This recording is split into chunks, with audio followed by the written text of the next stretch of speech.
Pure air, which is so essential to the preservation of health, is also essential to the cure of diseases.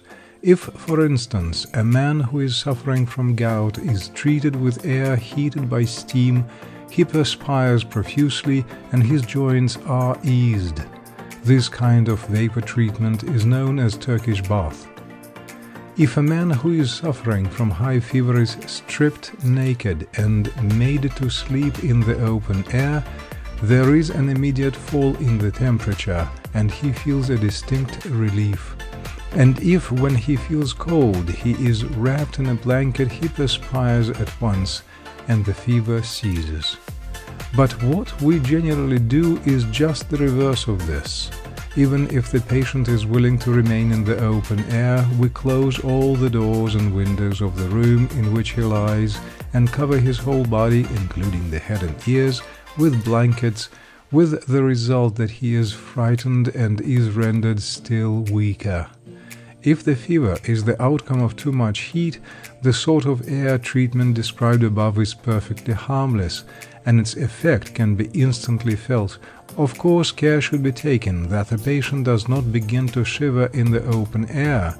If he cannot remain naked, he may well be covered with blankets. Change of air is an effective remedy for latent fever and other diseases.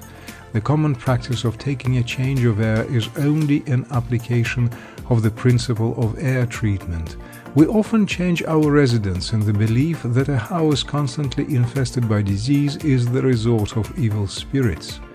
This is a mere delusion, for the real evil spirits in such cases are the foul air inside the house.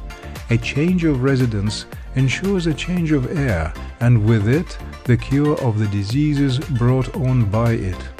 Indeed, so vital is the relation between health and air that the good or evil effects of even a slight change are instantaneously felt.